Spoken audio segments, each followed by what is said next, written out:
중에 제일 또 오래 일하고 작년 7월부터 일했으니까 지금 거의 1년 가까이 돼가가지고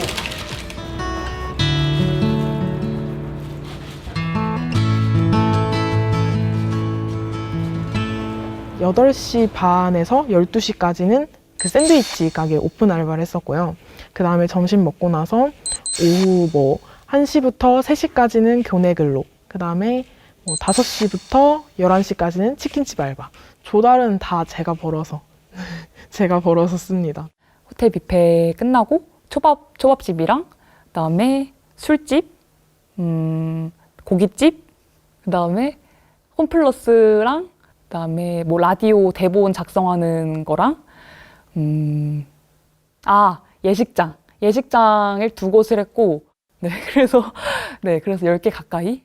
자동차 공장에서도 일을 받고 택배 상하차도 해봤고 마스크 그 실 해가지고 붙이는 알바도 해봤고 그 편의점이었는데 거기 저녁 8시에 딱 가서 아침 8시 반까지 일을 하고 이제 학교에 와서 아침 수업 듣고 막 과제 같은 거 막 진짜 쌓여 있으면은 진짜 오가면서 버스에서 오가면서 막 알바 오가면서 막 하고 막 그랬던 기억이 있습니다. 제가 수업을 들으러 가서 계속 조는 거예요. 그래서 그때 당시에 듣던 그 월요일 아침 수업을 제대로 들은 기억이 사실상 지금 많이 없어요. 조금 많이 맹하죠. 수업 들을 때 뭐 잘 보이지도 않고 그래도 정신력으로 그래도 내가 군대까지 다녀왔는데 뭘 못하겠냐는 생각으로 했죠.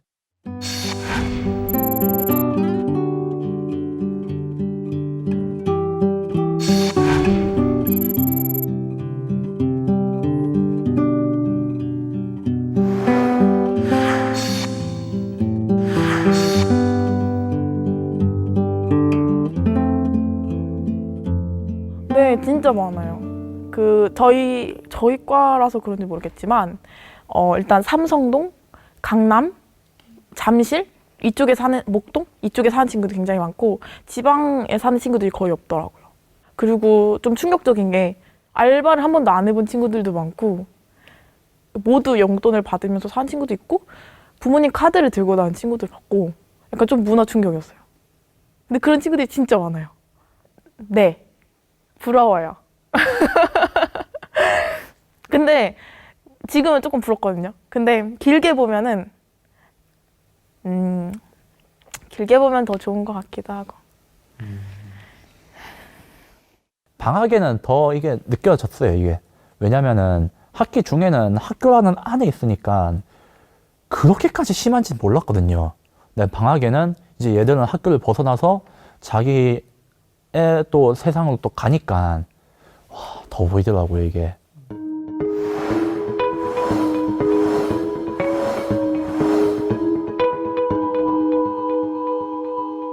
친구들이 어학연수 가고 공무원 시험 공부하고 해외에 나가서 SNS에 사진을 올릴 때 저는 택배 물건을 옮기고 바코드를 찍고 어서 오십시오를 늘 반복했던 것 같아요. 물리적으로는 동등한 시간이 주어지지만 이게 평등하게 쓰여지는 않으니까 누구는 이제 아르바이트하고 돈 벌고 땀 흘리면서 일하는 시간인데 누구한테는 그냥 공부하고 뭐 그냥 학점 관리하고 아니면은 뭐 대외 활동하는 거로 쓰니까 제가 그 자리에 있었다면은 정말 좋았겠죠. 근데 그게 안 되잖아요. 제가 과거로 가서 이걸 바꿀 수 있는 것도 아니고 제가 제 미래를 바꿔야죠. 부모님께 죄송한 말씀이지만 조금만 더 여유가 있었다면 제가 할 수 있는 게 조금 더 많지 않았을까 하는 아쉬움이 좀 있어요. 나는 시골 출신입니다. 상주시라는 인구 10만 명의 되게 작은 도시에서 왔어요. 거기가 농업으로 유명한 도시고 보통 특산물로 꽃감 다들 알고 계시죠? 그리고 요즘 샤인머스켓으로 좀 잘 나간다고 들었어요. 집이 또 외곽에 있어서 집에서까지 또 1시간 정도 걸어가고.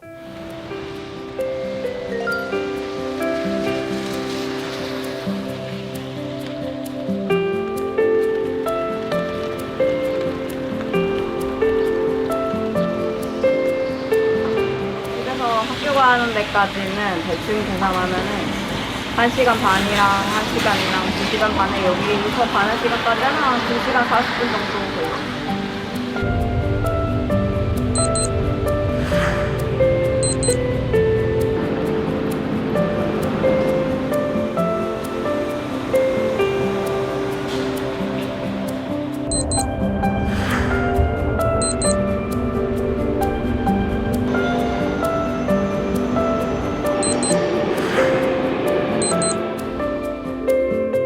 대외 활동 같은 거를 기업에서 많이 하잖아요. 대면으로 무슨 오리엔테이션이 있다. 아니면은 일주일에 한 번은 팀으로 모여서 팀별 활동을 해야 된다. 이러는데 그렇게 모인다면은 교통을 생각을 안 할 수가 없잖아요. 경상북도 칠곡군 양목면입니다. 굉장히 촌이라서 학교 폭력을 당했었는데도 가해자랑 다른 학교로 못 갔어요. 학교가 한 군데밖에 없거든요. 그래서 포항시 남구 청림동입니다.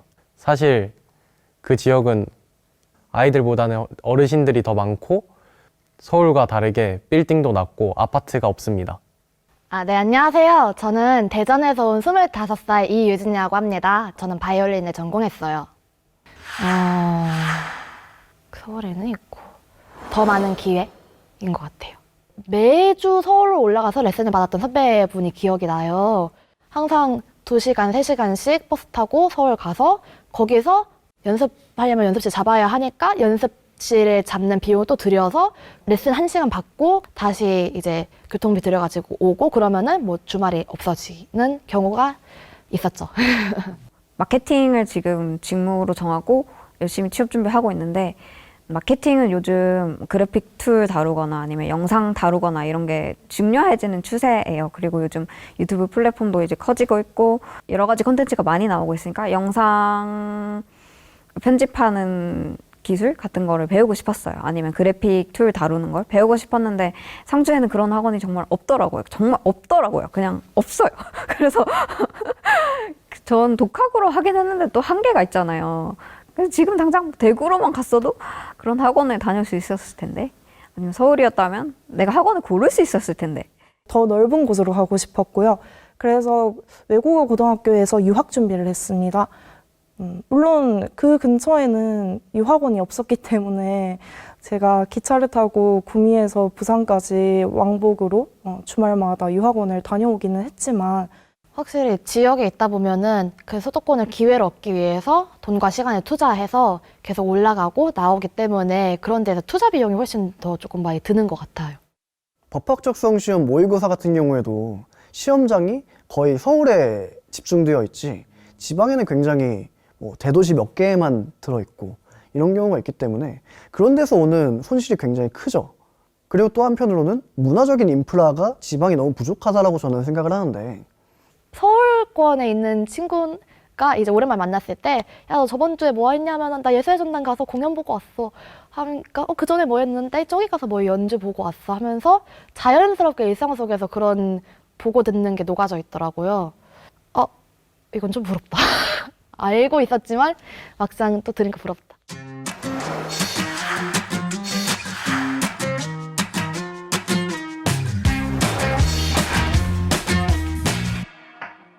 예체능을 하고서 이제 지역에서 내가 살아남는 게 쉽게 말해 밥벌이를 하는 게 쉽지가 않다라고 느꼈어요. 지금은 음악 교육 쪽으로 해서 공무원 시험을 보면 좋지 않을까. 청년 지원 정책 아니면 이런 거를 한 번씩 이렇게 인터넷에 SNS에 이런 거 있으니까 지원해봐 이런 거를 봤어요. 그래서 들어가 봤더니 서울시민 대상인 거예요. 무슨 교육 이런 것도 다 서울 중심이고 그냥 모든 정보의 중심이 서울인 것 같아요. 아이는 거의 반드시 서울권에서 키우고 싶다고 생각을 하는데요. 제 견문이나 이런 것도 제가 20살에 대학에 들어와서 엄청 많이 넓어졌거든요. 그 이전에 비해서. 그런 생각을 하고 있기 때문에 아이들의 교육은 무조건 서울에서 할 생각입니다. 내가 지금 보지 못하는 곳에서 더 많은 기회를 갖고 있지 않을까 불안했던 적이 사실 있습니다. 그래서 사실 그때 욕심을 좀 더 부려서 수도권에 가야 할 걸 그랬나 라는 생각도 분명히 한 적이 있어요. 분명히 한 적이 있어요. 앞으로 잘하면 되고 저한테도 얼마든지 기회 올 거라고 생각해요. 근데 그 기회를 사실 준비된 자에게 온다고 하잖아요. 그 기회를 잡을 능력을 갖추려면 상주에 있으면 안 되는 거예요. 상주에서 그냥 공부만 해서는 안 되더라고요. 그래서 서러운 것 같아요.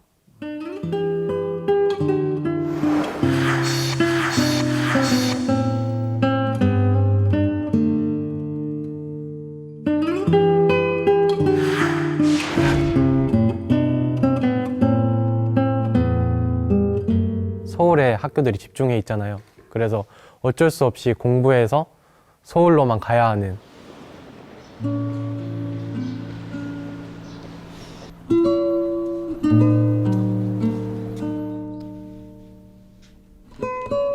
사실 제일 어려웠던 점은 20살이 돼서 딱 올라왔는데 외롭고 미래에 대한 두려움, 불안 그때는 살짝 좀 많이 부정적이기도 했는데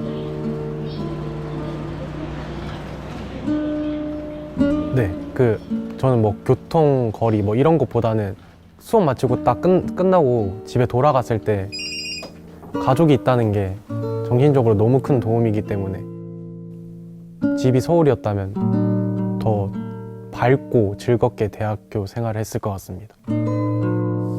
여보세요? 여보세요? 밥 먹었어? 밥 먹었어. 그래. 많이 먹지? 배 터질 것 같아. 그래. 좀 이따 잘 거지? 좀 더 하다 잘라고. 그래. 그래, 열공화 3. 내일 아침에 알아서 잘하겠지. 나 내일 아침 전화할게. 전화할래. 그래, 알았다. 엄마 잠아갖고 자야 된다. 자리? 잘 자라. 우리나라 상위권 대학들은 대체로 다 수도권에 분포되어 있어서 특히나 서울에 그래서 많이 그 지방에서 다 상경해가지고 힘들게 공부하고 또 힘들게 살아가고 있는데 미국도 그 유명 대학이 여러 지역에 이렇게 나눠져 있고 프랑스는 그 대학을 서열로 나누지 않고 뭐 제1대학, 제2대학 이렇게 나눠서 대학이 분포되어 있어서 또 그것도 나름대로 교육 불평등을 줄이는 해결책인 것 같습니다.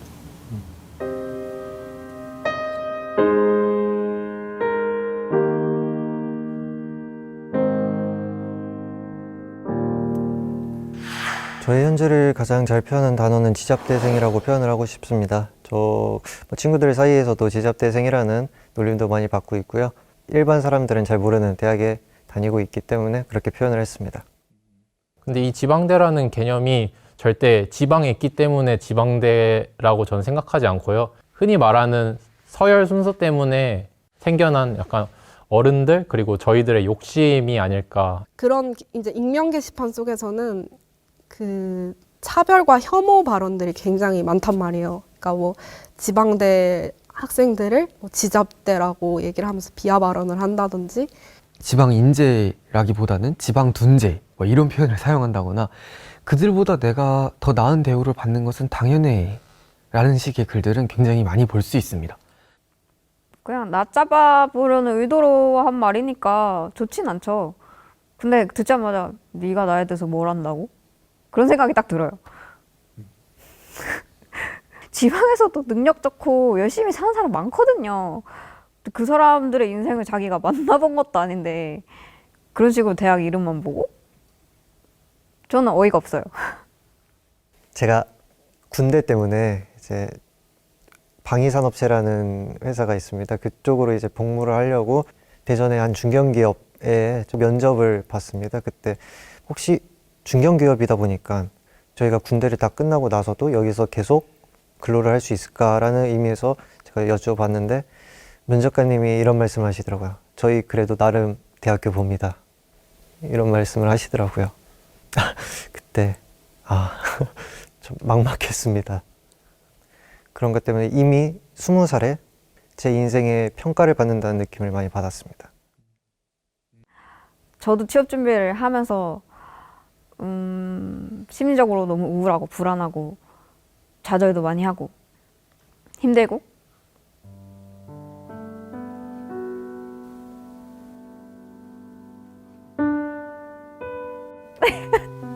갑자기 왜 이러지?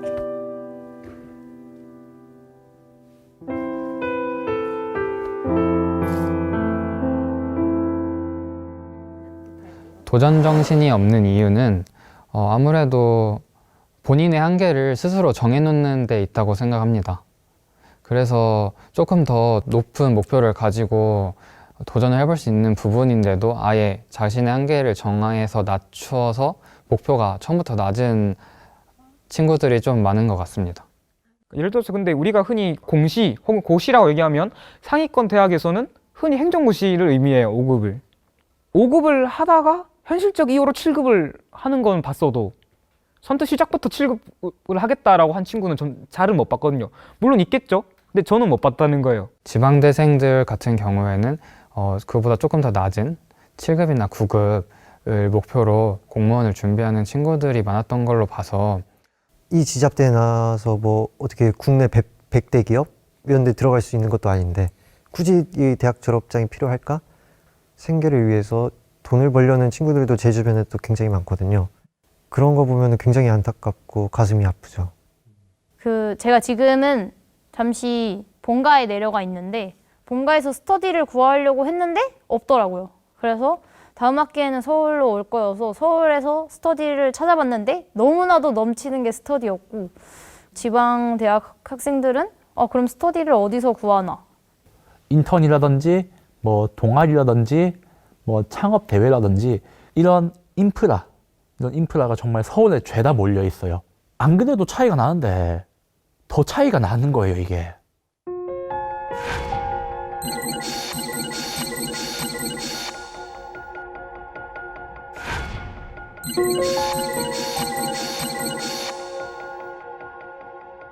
어렸을 때부터 정치에 꿈이 많다 보니까 저의 이 정치학이라는 거에 조금 더 전문적이고 깊이 있게 공부를 해보고자 정치의 학과로 진학을 하게 되었습니다. 그런데 1학기도 채 지나지 않은 시점에서 저희 정치학과가 폐과가 되고 행정학 쪽으로 반강제적인 전과를 하게 되었습니다. 그래서 저는 지금 행정학과에 다니고 있습니다. 정치를 공부하고 싶어서 정치학과를 갔는데 공무원 준비를 시키는 행정학과를 진학하게 되어서 굉장히 막막한 현실이고요. 이제 이 학교를 빨리 벗어나야 되나? 라는 생각이 들고 있습니다.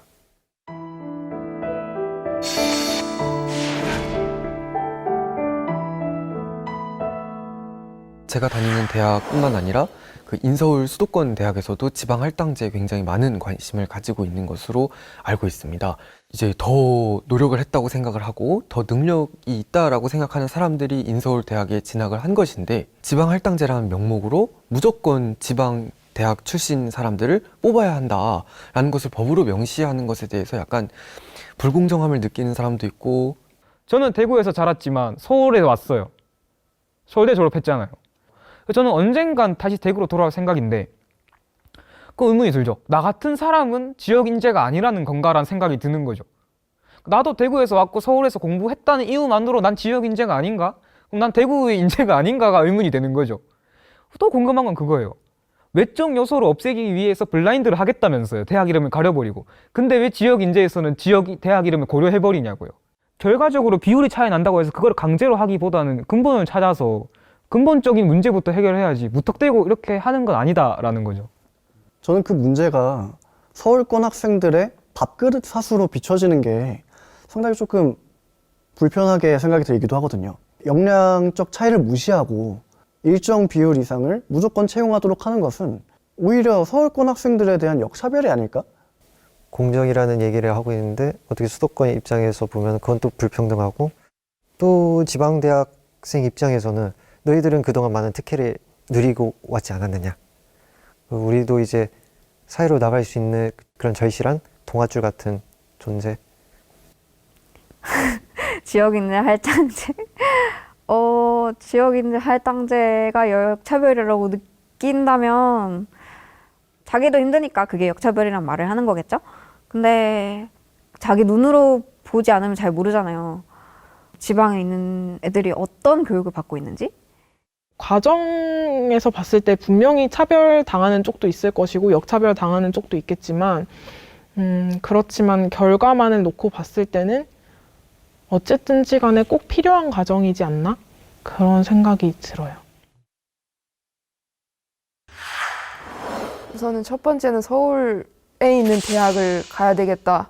그게 우선 가장 큰 목표였고 거의 주입식 교육으로 저도 받은 거기 때문에 뭐 서울로 대학만 가면 모든 게 해결되는 줄 알았어요. 처음엔. 근데 그게 아니었지만 뭐 서울에 좀 이름 있는 학교로 진학을 하는 게 네, 목표였습니다. 솔직하게요. 학교죠. 너가 조금 낮은 대학에 학과를 보고 갈래? 조금 높은 대학에 학교를 보고 갈래라고 묻는다면 좀 솔직하게 학교라고 말할 것 같아요. 그 대학의 최고 장점이란 다양한 경험을 쌓아온 사람들과 인적 교류인데 대학마다 상이한 인적 구성이라 해야 되나? 상이한 인적 구성이 있거든요. 그래서 이제 그런 교류를 중시한다면 학교가 맞지 않나 저는 이렇게 생각합니다. 저는 이제 고등학교를 생각하면은 행복하고 즐거운 기억만 많이 나요. 뭐 친구들이랑 축제를 준비했던 거, 연극을 준비했던 거, 같이 여행을 갔던 거 이런 기억들이 많이 나는데 그래서 고3 때도 그렇게 크게 스트레스 받지 않고 그냥 갈 수 있는 성적대의 학교를 갔는데 만족했고요. 내가 갈 학교다 이렇게 생각했었고요. 근데 이제 대학에 가고 나니까 딱 실감이 났던 거죠. 학벌이 이렇게까지 내 삶에 영향을 끼칠 거라고 정말 제가 머리가 약간 꽃밭이었나 봐요. 정말 몰랐고 학교 내에 있는 다양한 지원 활동이나 인턴십, 뭐 어학연수 기회 진짜 많거든요. 저는 만족하는데 저는 여기서 너무 행복했지만 제가 행복하다고 회사 인사팀들이 너 행복한 애였구나, 너네 학교 좋은 학교다 이러진 않잖아요. 네, 취업 특강을 제가 올해 학교에서 진행하는 그런 취업 특강을 들었었어요. 아마 4학년이었을 거예요. 4학년 여학생이 저는 마케팅 팀에 가고 싶고 이러이러한 학과에 다니고 있고 이때까지 이러이러한 스펙들을 준비해 왔습니다. 갈 수 있을까요? 라고 물어봤는데 제가 듣기에 스펙들이 정말 엄청난 거예요. 듣는데 와, 나도 가려면 저 정도는 준비를 해야 되구나 이렇게 듣고 있는데 인사팀 분께서 포기하세요. 안 됩니다. 라고 정말 단호하게 말씀하시는 거예요. 왜냐하면은 경희대보다 더 높은 학교로 불리는 그런 뭐 서영고, 서성한 이런 친구들도 갈 자리가 없다. 취업 시장에 나가면은 이 정도 학벌이면은 그래도 마이너스는 아닐 거야 라고 생각했는데 그 취업 특강을 듣고 마이너스였구나 이렇게 생각을 했어요. 학회 같은 거 지원을 할 때 이제 서울대, 고려대, 연세대 하고 이제 서강대, 성균관대 그 학교 학생들만 모집하는 학회가 있었던 걸로 기억을 하거든요. 다양한 스펙트럼의 학생들을 모집할 수도 있었을 텐데 충분히 그들만의 리그인 건가 이게? 내가 원하는 직무에 취직하기 위해서 쌓아야만 하는 스펙을 만들 그 시장에서도 그런 학벌 차이가 벌써 존재를 하고 그러면은 그런 기회를 얻을 수 없는 친구들은 어떻게 대체 그 취업 시장에 나갈 수 있나? 저희 부모님은 약간 방목형이셔가지고 제가 초등학교 때는 1교시에 등교해서 보건실에 가서 4교시까지 자고 땡땡이 치고 이렇게 집에 가는 이게 제 일상이었거든요. 그러다가 졸업식 날에 어떤 저희 반에 공부를 굉장히 잘하는 남자애가 있었는데 저한테 넌 나고자야 이렇게 얘기하는 거예요. 초등학생 남자애가 너는 나랑 갈 길이 다르다. 너는 어차피 이미 끝났다. 이런 식으로 진심으로 이야기를 하더라고요. 처음 겪어보는 모욕과 무시와 조롱에 너무 충격을 받아서 한 3시간 동안 울었어요. 도끼가 가득 차서 공부 한 번도 해본 적 없는 애가 12시까지 그냥 매일 주말 없이 12시까지 공부를 했고 그때 딱 첫 시험이 전교 2등을 했어요. 저를 조롱하고 좀 경멸하던 눈빛이 인정해주고 경청해주고 그거를 놓치지 못해서 공부를 계속 이어나갔던 것 같아요.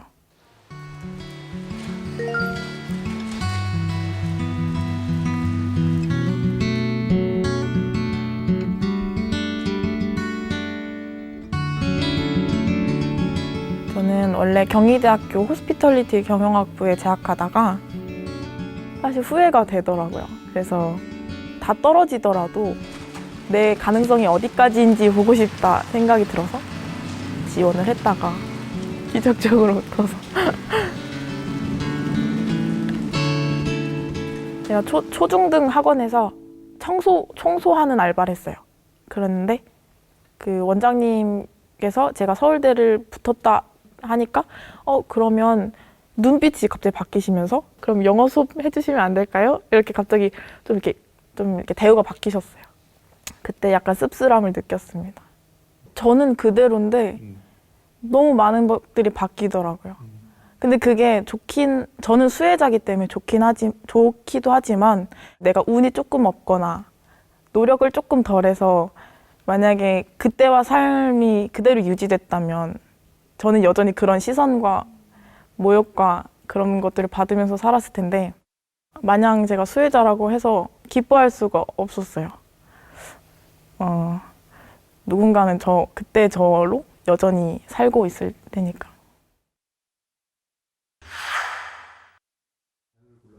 저는 문송합니다라는 단어를 골랐는데요.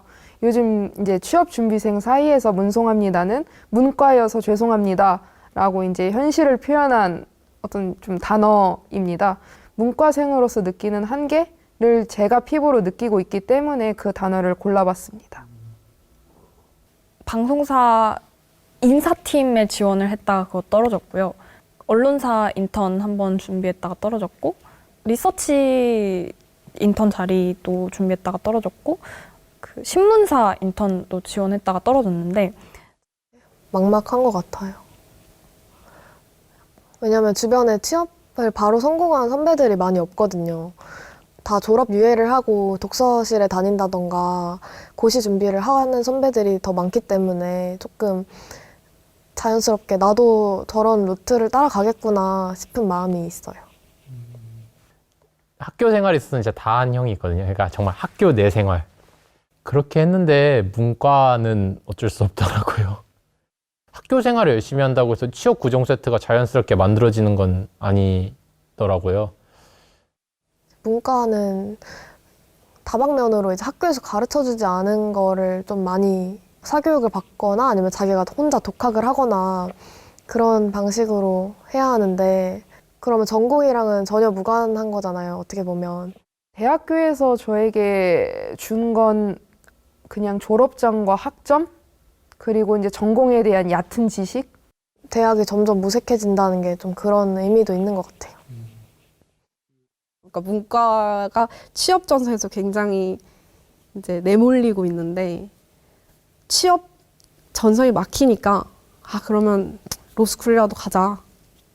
여러 가지 스펙을 쌓고 취업 준비를 해야 되는 수시적 성격이 강한 취업 준비보다도 로스쿨 같은 경우에는 법학적 성시험 성적, 학점이랑 토익 점수 그 성적으로 온전히 갈 수 있다라고 하는 믿음이 있는 것 같습니다. 또 교내 커뮤니티를 봐도 제가 1학년 때는 물론 관심이 없었을 수도 있겠지만 로스쿨 입학 관련 정보를 묻는 질문이 잘 안 올라왔어요. 뜨문뜨문하게 올라왔는데 요즘은 하루가 멀다 하고 꼭 한 번씩은 올라와요. 로스쿨 준비하는 친구들한테 물어보면은 뭐 잘 살 수 있잖아요. 좀 성공할 수 있잖아요. 성공하는 대표적인 길이 로스쿨이잖아요. 이런 말을 많이 들었어요. 자신의 신분을 업그레이드하는 수단으로 생각하는 친구들도 있구나.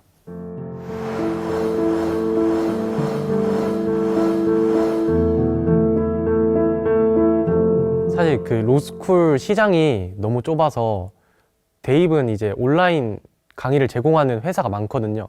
근데 로스쿨은 딱 한 회사만 독점하고 있어서 인강이 기본 강의 하나가 막 50만 원, 60만 원 막 이렇게 돼서 제 입장에서는 한 달 월세보다 더 많은 돈을 지출해야 되다 보니까 거기 지출할 수가 없죠. 로스쿨을 준비하는 학생들은 학벌에 더욱 예민할 수밖에 없죠. 어떤 대학도 나는 좋은 학벌의 아이를 뽑는다라고 발표를 한 적은 없어요. 공식적으로. 근데 로스쿨 합격 그 결과물을 까보면 그조차도 이제 서열화가 되어 있는 거죠. 아무래도 로스쿨이 있는 학교는 상위대학에 있는 학교가 많으니까 그 자교우대라는 정책으로 그 상위대학 학부 학생들이 그대로 이제 로스쿨에 진학할 수 있는 더 폭이 넓고, 어쩌면 이제 로스쿨 입시는 대입에서부터 시작이 되는 것 같아요.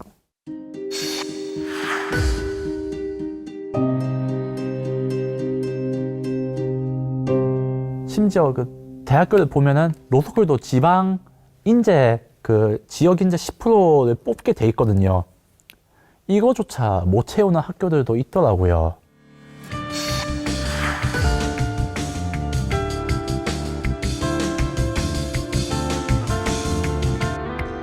갑자기 고민이 드는 거예요. 왜 나는 이 길을 걷고 있지? 휴학을 하고 싶습니다.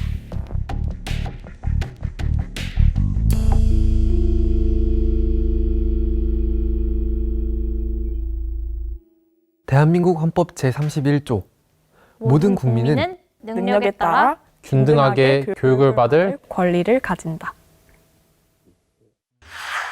대한민국 헌법 31조에 나오는 능력이란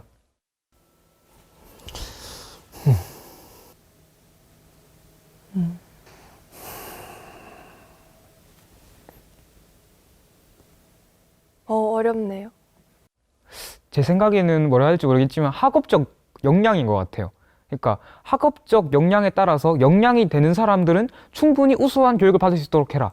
본래 헌법의 취지와 의회는 그 능력은 그 능력이 아닐 텐데, 제가 생각하는 그 능력이란 아무래도 사회, 경제, 문화적 자본이 아닐까라고 생각합니다. 능력이라는 것 자체가 돈으로 환산이 되는 것 같아요.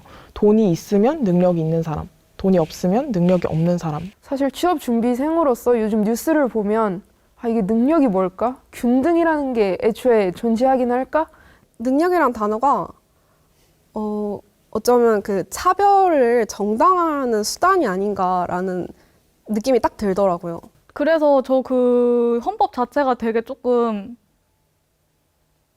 별로다 이렇게 생각했던 것 같아요. 그거 읽으면서. 능력에 따라가 아니라 뭔가 그 전제 조건이 있는 것 자체가 그냥 모두가 균등하게 교육을 받아야 한다 이렇게 적어야 맞지 않을까? 그래서 저는 그 문장을 다 이해하지 못한 걸 수도 있는데, 그냥 능력에 따라 균등하게 교육받을 수 있다, 이런 문장 자체가 참 마음에 안 들어요. 또 아시고 나 세상 나오구나. 됐어요. 지금 나오시고 이쪽에서. 네, 됐습니다. 네. 수고. 네, 됐어요. 이쪽 나오세요 이제. 바보같이 나온 거 아니에요? 됐나요? 감사합니다.